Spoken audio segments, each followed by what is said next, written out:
So I'm now 17 years old. I started public speaking at school at 15. And we've been traveling much of the country competing with other schools. And it turns out I'm actually pretty good at this thing. And then I get invited to compete at what was then called the Guild of Public Speaking. Now they're called the South African College. And they had a national public speaking competition that they used to host. And I compete and I win it. And I'm now national champion. And I get to travel to the United Kingdom to compete. It was my first time on a plane. I'm 17 years old. I flew economy. Admittedly, I got the emergency seats on Virgin Atlantic. And we landed in Heathrow, and there I was on my way to competing at this international public speaking competition. I must tell you, I met people that to this day I still have a relationship with. People who we've built this most incredible, amazing relationship. Some of them have gone on to be senators in their own countries. Others are very successful business people. Some are academics, and others are just family people. We've all taken on such an amazing, different turn of events in our lives as we've gone on. And I think it's just been such an unbelievable experience. So I come back to South Africa, right?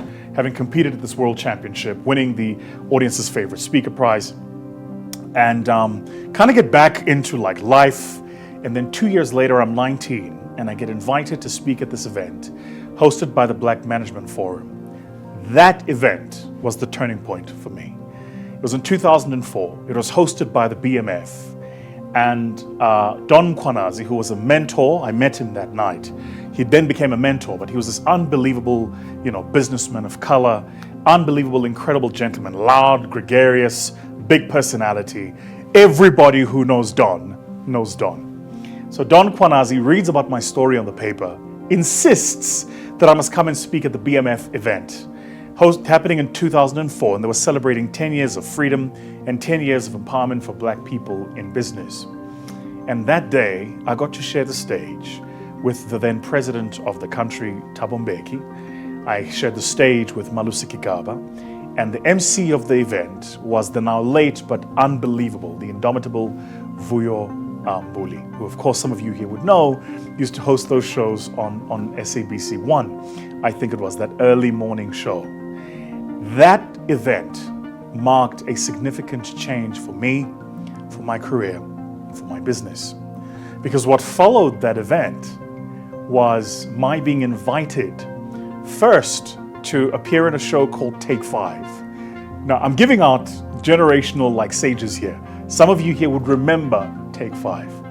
And then after Take 5, one of the producers on Take 5 spots me. Rather, one of the producers on another show spots me on Take 5 and says, we want to invite you to this unbelievable show. At the time, it was the #1 magazine show in South Africa. It was hosted by a couple, Uzaman and Kansani, and the show was called Mojo. So, if you follow the trend, I have this incredible turn of events in the UK. 2 years later, I'm speaking on a stage, sharing the platform with the state president. Then I'm on a TV show. Then I'm on the largest magazine show in the country. And that kind of really just catapulted me to a new level, put me in a new place, put me in a new space. And I'd like to think that's really kind of when the VT brand was born. Then I didn't kind of have the understanding of what a true brand is, or how do you do personal branding, or any of these things. But that was just kind of the beginning. That was the nod. That was the moment. That was God letting me know I was on the right path. And from that day on, I never looked back.